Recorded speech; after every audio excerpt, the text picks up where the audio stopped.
আবারও ভোট গণনার খবর জানবো সরাসরি। এবার কক্সবাজার থেকে আমাদের সাথে যোগ দিচ্ছেন সহকর্মী আরিফুর রহমান সবুজ।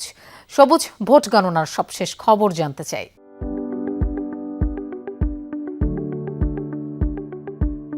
লোপামূলত ভোট গণনা শুরু হয়েছে ভোট গ্রহণ শেষের পরপরই এবং কেন্দ্রগুলোতে গণনার পরপরই সেগুলো উপজেলাতে চলে আসছে। আমি এখন এই মুহূর্তে রয়েছি পেকুয়া উপজেলায় এবং এখানে এই উপজেলার এখন পর্যন্ত 7টি কেন্দ্র, আনুষ্ঠানিকভাবে 7টি কেন্দ্রের ভোট গণনা ঘোষণা করা হয়েছে।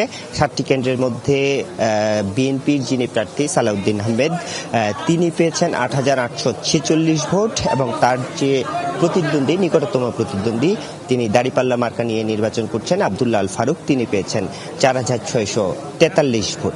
তবে অনানুষ্ঠানিকভাবে, যেহেতু কেন্দ্রগুলোতে অনেক আগেই ভোট গণনা শেষ হয়েছে, সেই কেন্দ্র গণনা করে গাড়িতে করে যারা কেন্দ্রের দায়িত্বে ছিলেন প্রিজাইডিং অফিসারের নেতৃত্বে, তারা একে একে গাড়িতে করে এই উপজেলায় আসছেন। উপজেলায় আসার পর এখানে যারা দায়িত্ব, রিটার্নিং কর্মকর্তার দায়িত্ব রয়েছেন, তাদের কাছে সেই যে কাগজ, অর্থাৎ ফলাফলের যে কাগজটি, সেই কাগজটি এখানে বুঝিয়ে দেওয়া হচ্ছে। তারপরেই মূলত এই ফলাফলটি এখান থেকে ঘোষণা করা হচ্ছে। তবে অনানুষ্ঠানিকভাবে 31টি কেন্দ্রের ফল, মূলত পেকুয়ার যে 31টি কেন্দ্র, সেই 31টি কেন্দ্রের ফল আমাদের কাছে এসছে। এটি অনানুষ্ঠানিক। সেখানে সালাউদ্দিন আহমেদ ধানের শীষ প্রতীকে পেয়েছেন 47,913 ভোট এবং তার নিকটতম প্রতিদ্বন্দ্বী আব্দুল্লাহ আল ফারুক দাঁড়িপাল্লা মার্কায় তিনি পেয়েছেন 18,118 ভোট।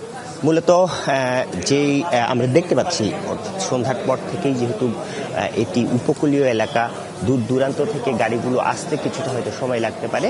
তবে এর মধ্যেই যেভাবে গাড়িগুলো আসতে দেখছি, হয়তো আমরা বলতে পারি 10টার মধ্যে এই উপজেলায় মূলত 80টি কেন্দ্র রয়েছে। এই উপজেলার পাশাপাশি চকরিয়া উপজেলা, অর্থাৎ কক্সবাজার 1-এর যে আসনটি, এটি মূলত চকরিয়া এবং পেকুয়া, এই দুই উপজেলা মিলিয়ে একটি আসন। মূলত পেকুয়ার পাশাপাশি চকরিয়াতে 130টি কেন্দ্র রয়েছে। সেই কেন্দ্রগুলোর ফলাফল আমরা সংগ্রহের চেষ্টা করছি এবং এই কেন্দ্রের ফলাফলগুলো পাওয়ার সাথে সাথে আমরা সবুজ, আপনাকে ধন্যবাদ আমাদের সাথে যোগ দেওয়ার জন্য।